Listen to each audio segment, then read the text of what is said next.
Welcome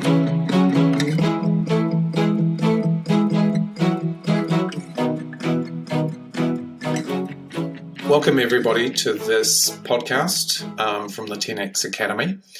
And today we're going to talk about B2B marketing and the attention war. So these podcasts are a series of conversations with B2B marketers about what truly matters to building scalable, sustainable, and substantial marketing growth.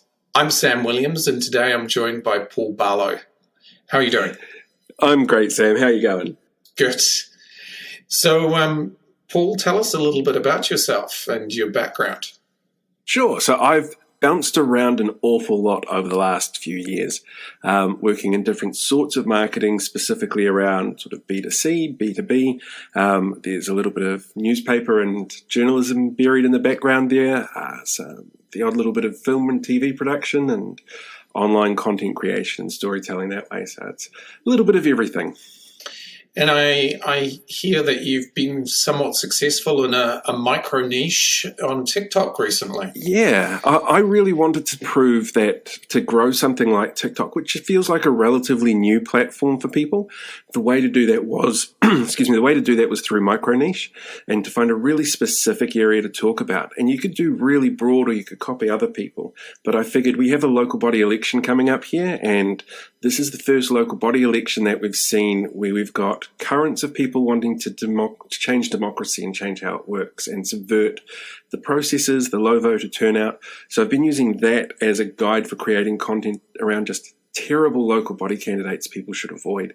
And there's a lot of them out there. It's kind of scary. So each day it's a new video about one local body candidate who might be, like today it was about a crazy woman in Invercargill who hates trans people and has her own language that she uses and didn't even tell her husband that she was running.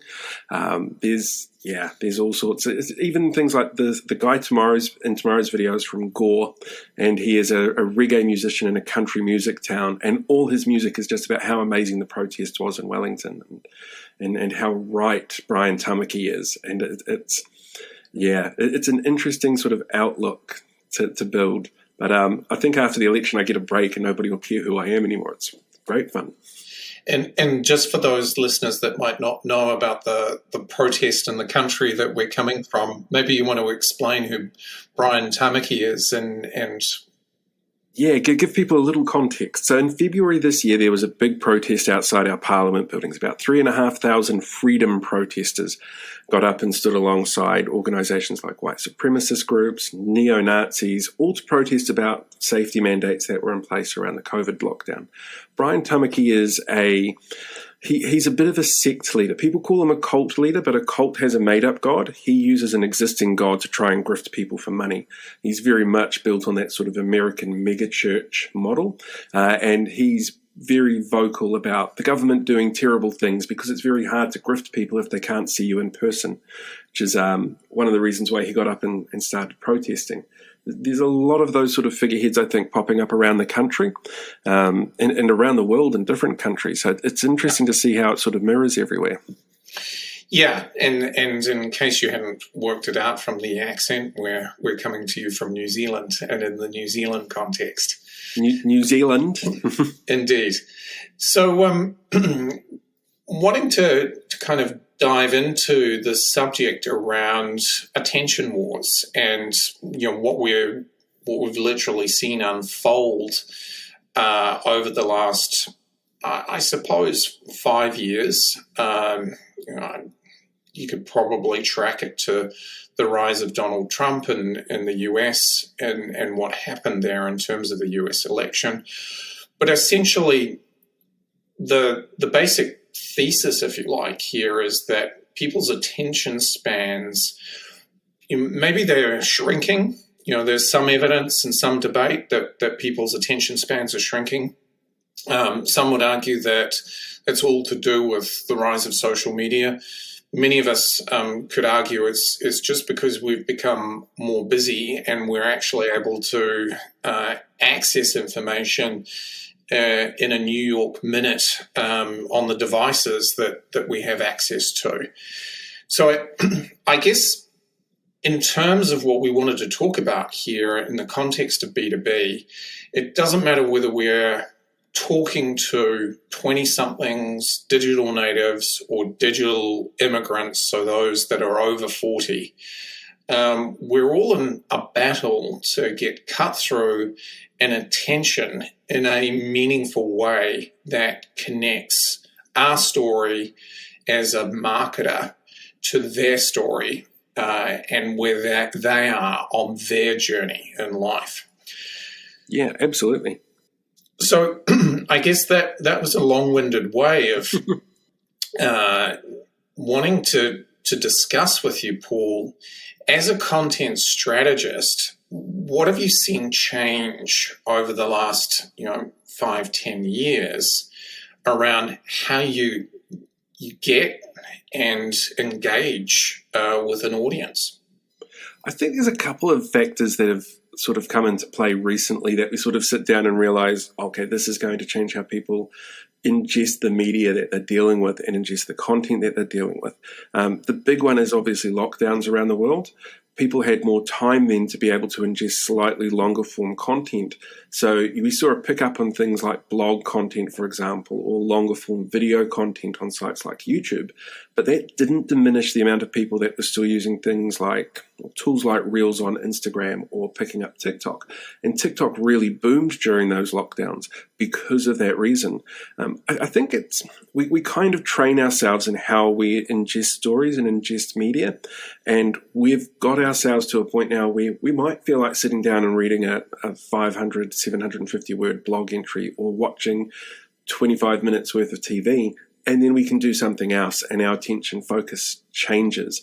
And the way that we create content has to work around how our audience is changing their focus. Otherwise, it's just not going to hit the mark. So for me, building a strategy is really about knowing multiple prongs of your attack. Are you going to do something like a blog entry that's backed up by a minute-long TikTok video that introduces people to it or summarizes that information? How does that fit into longer, long-form content like a YouTube channel, for example? It all has to build together. Otherwise, you're going to miss people and people are going to fall through the gaps. Yeah, I guess that's a good point that you're making there in terms of ingesting. You actually have to make your content digestible in the context of the medium in which you're communicating, the context of the consumer of that.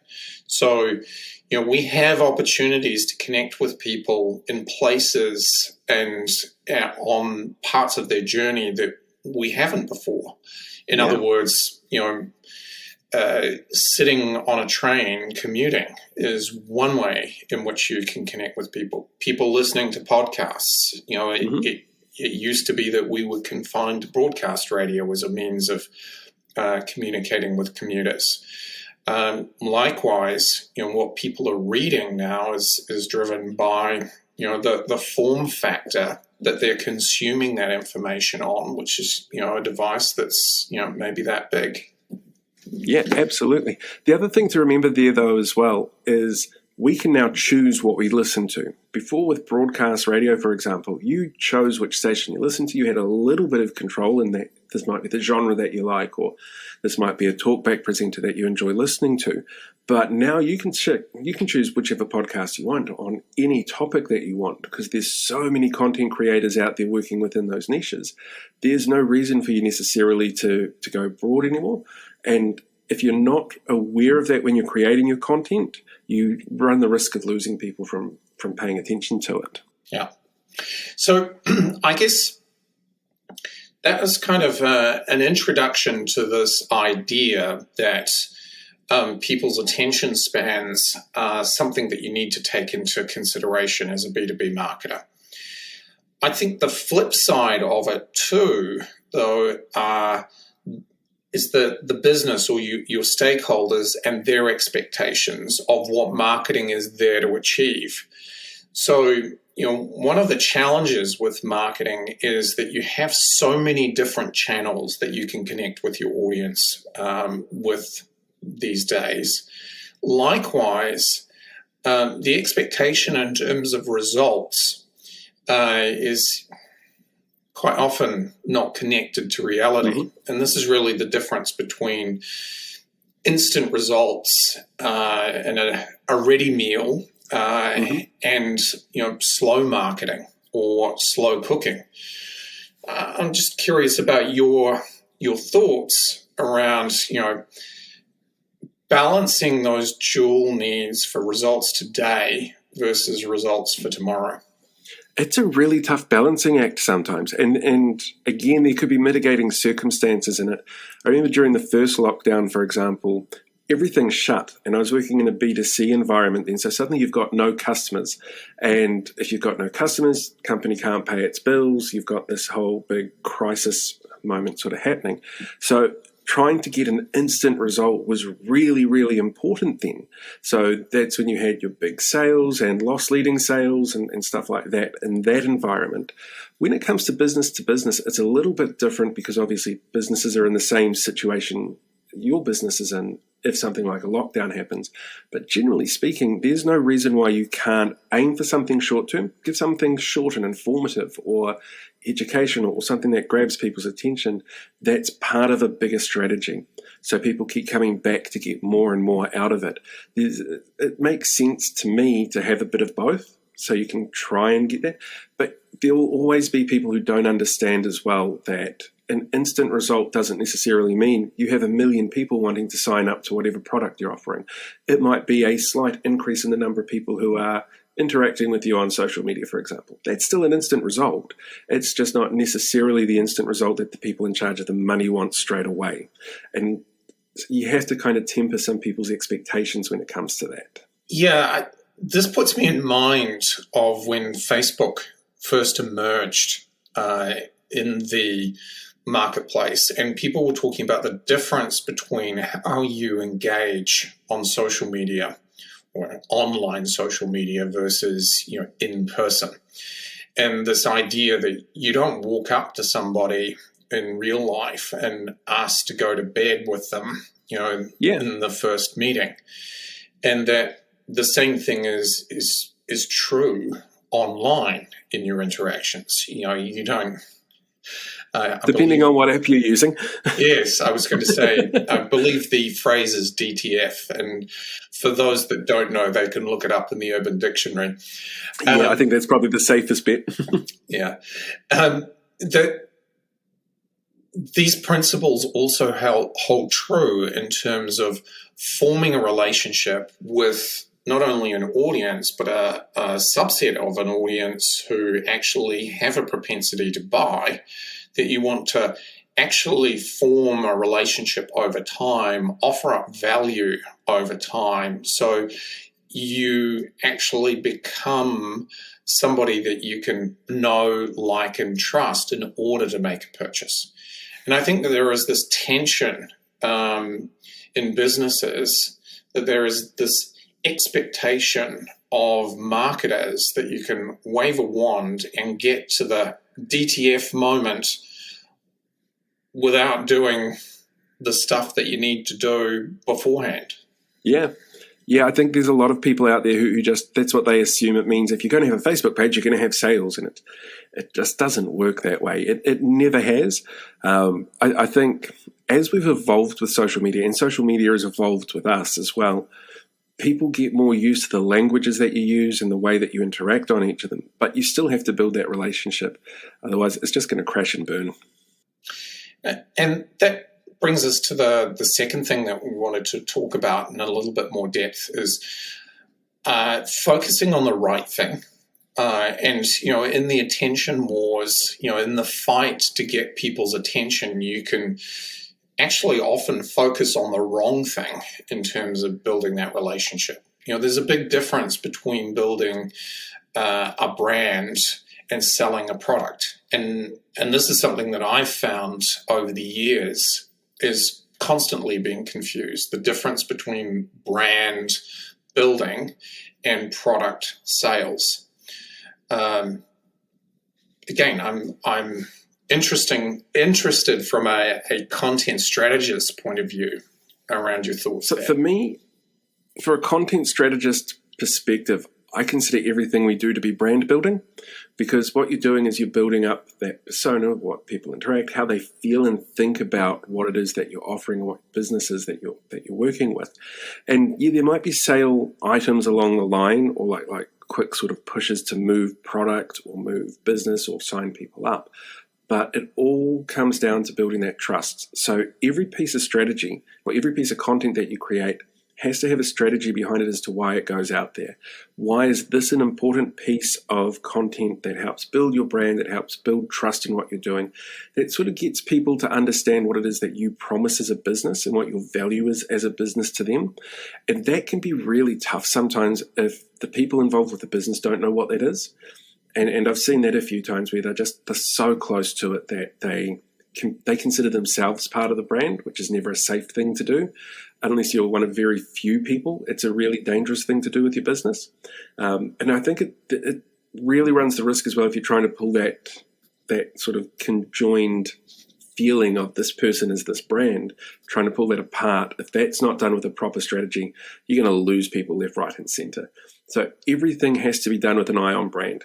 Has to. Otherwise, you're just going to crash and burn. And I guess that's coming back to that point around the difference between building a brand and selling a product is the difference between building a relationship, which you're going to monetize over time, and selling a product. And, one is inherently relational, the other is inherently transactional. Yeah. And there is a balance to be struck between those two things. You obviously have to transact in order to make a living, survive, and thrive. But at the same time, there is a much greater emphasis if you're going to build something of substance or an asset of value. You have to look at it from a relational standpoint. Yeah, absolutely. And you and I both know of at least one example where we've tried that, and the people in charge don't understand that, and they don't want to understand that. And in the long term, I think it's detrimental for the organization itself. Because they didn't understand what they were doing or what they were signing up for, they didn't know how to measure the outcomes. Yeah, and I guess it kind of brings me back to the sort of central thesis of 10X is this idea of trading your impact rather than your time. Yeah. And this is a very challenging thing in marketing and sales for that matter, because the two are interconnected in a way, like they're inextricably connected, marketing and sales. The salesperson that is only interested in making the deal, leads to bad business for the company ultimately.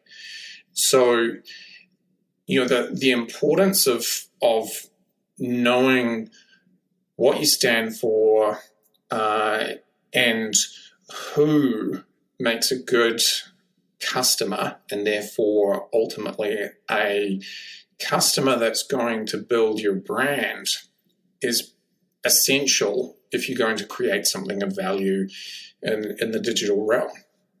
Yeah, absolutely. I think as well, one of the things that helped us with that project was, and I know it's been dealt with on an earlier episode, was that work around personas and avatars, and giving you an insight into who your end user is and who your clients are, but also what drives them and what motivates them and how you can connect to them.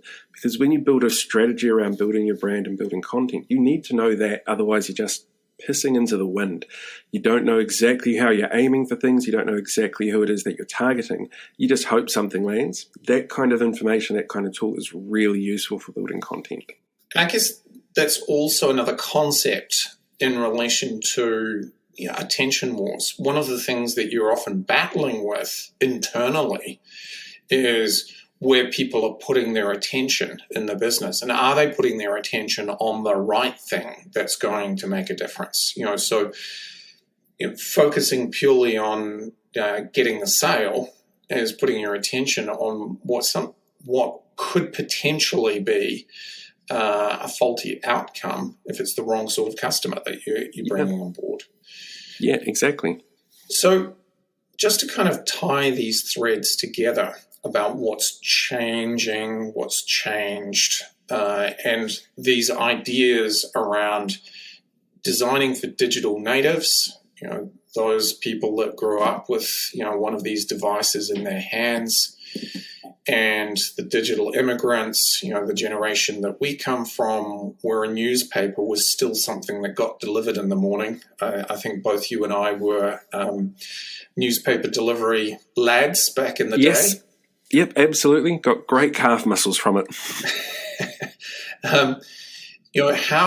How this is all changing in a way, in many respects, it's quite unusual to talk to somebody that is from that digital immigrant generation who's got how many followers on TikTok? 5,500 at the moment. Right. That's less than 6 months' work. Right. So it's an okay number. and growing. Well, in a niche. And growing, yeah. And I think this is the key point that we wanted to discuss in this podcast episode is, the need to evolve in order to stay relevant. But that evolution is also about understanding in the new digital online reality, what are the important things to focus on? Because coming back to that example that I used earlier in terms of Facebook and, dating and DTF, it is important to realize that building up influence through social channels is a step-by-step process. It is about being very clear about your reasons for doing it and making sure that you're aligning with the values and shared interests that your audience have in your particular niche. And those are some principles that are a little bit different to how we've done things in the past. You spend a lot of money on a TV advertising campaign or a broadcast radio advertising campaign, and you expect results. This process in this world that we now live in, which is more connected, yet seemingly more fractured as a consequence, where the perception is that we have shorter attention spans, requires a different approach. Yeah, I think it does. One of the things that sort of hit me from when I was working in newspaper, which was really broad, and you had to write for a really broad audience, to where we are now, where you can work in the sort of micro niche, it's kind of evolved in steps, and we've been able to sort of sit back and see those steps. So we could see, for example, when newspapers were starting to sort of hit that decline, because they were too broad, because we were starting to be able to pick and choose our own content. And the more that the audience has been able to have control over the content that it ingests, the less and less relevant something broad like a newspaper or television becomes. So the challenges for older media like that, your legacy media, to be able to find a way to evolve. And I know, for example, of at least one news broadcaster in this country that's looking at how they can use something like TikTok or Instagram Reels to continue telling stories to new audiences that are much more niche than they used to, and they're struggling with that. But I think as an audience as well, we sort of sit there going, okay, we're used to it. Like we've been here for the last 20 years. We were here when Facebook started 20 years ago. We were here when Instagram started 10 years ago. We were all stuck at home when TikTok came out. We kind of get used to it and we adapt to it really fast. And I think that's the thing that people always need to remember as well. We're an adaptable species, and how we interact with things and change things. We've been doing that for thousands of years now. So there's no reason to believe we can't adapt and still retain the amount of information that you get in a 2-minute TikTok, as well as what you might see on a 30-minute news broadcast. It's just presented in different ways for different audiences. Yeah, I completely agree. We live in interesting times is probably the best way of putting it. We do. And I was rather amused. We're recording this episode shortly after the Queen died. Yes. And having a digital native living in the same house as myself at the moment, who they got the news through their friends sending them a message supposedly at 4 a.m. in the morning, which ironically was before the Prime Minister had even been woken up. So they were plugged into a different realm altogether. But I suspect that it's a 20-something's perception of time is not quite the same as a... Well, I know, for example, that the night that she died, there was a Billie Eilish concert on in town. And so you had a whole bunch of this age group, these digital natives that were there when she died, literally coming out of the event place for it. And so I can imagine that would be what first, turn your phone on, boom, suddenly you get all these updates and stuff like that. And so that news gets spread really fast. Whereas, I was quite happy to sleep in and find out in the morning that the Queen had died. Much easier than being awake for it. I guess it's just a recognition of how we're getting and consuming news and information has fundamentally changed. And it has. The interesting thing to look at especially with something like this, because obviously Queen Elizabeth was very important to a lot of people. She has had a massive impact on people. But how many people have sat down and watched for the first 24, 48 hours after that, the wall-to-wall news coverage of it? Because that's all TV1 had here straight after the death, was literally all about the Queen and all about the royal family, what happened next. And there's obviously an audience for it, but most digital natives are going to be sitting there on their phone watching TikToks about it. And it's going to be far faster for them to get that information. And much of it's the same information, just distilled. It's fascinating for me to sit back and watch how people ingest the information that they're getting like this, because it's all the same out there. Well, I can give you an anecdote about that between the generations. Visiting my 95-year-old mother shortly after the news and going into a care home, every single TV was switched on, and you got the state broadcasting audio through the entire place. Every room in the place was playing it. Oh, so wow. That generation was receiving their news by traditional means, yet, as you say, the digital natives were consuming it through things like TikToks and memes and so on and so forth. Okay, so I think that's probably a good place to pause and just summarize, what we're talking about here. In this attention war that we're effectively participants in, there's a place for approaching this in a slow, methodical way, not necessarily about getting instant results, that if you're going to actually build an asset of value, and that's really what your marketing function is. It's an asset that generates or is a flywheel, essentially, for the generation of demand. There's a place for a slow, methodical approach. Yeah, I totally agree. And the second thing is understanding the difference between building a brand and selling a product.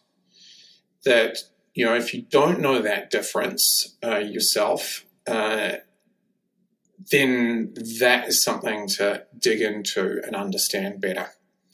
And really the third thing is really understanding the persona or the customer avatars that you're going after and their particular niche. Like, that is probably the biggest thing that has changed literally in the last 5 to 10 years, is this ever-increasing niching of opportunity to communicate and build a following on a medium like TikTok about local body or local government politics. Or it could be one-speed bicycles, or it could be around B2B marketing, for instance. Yeah, absolutely. Agree 100%.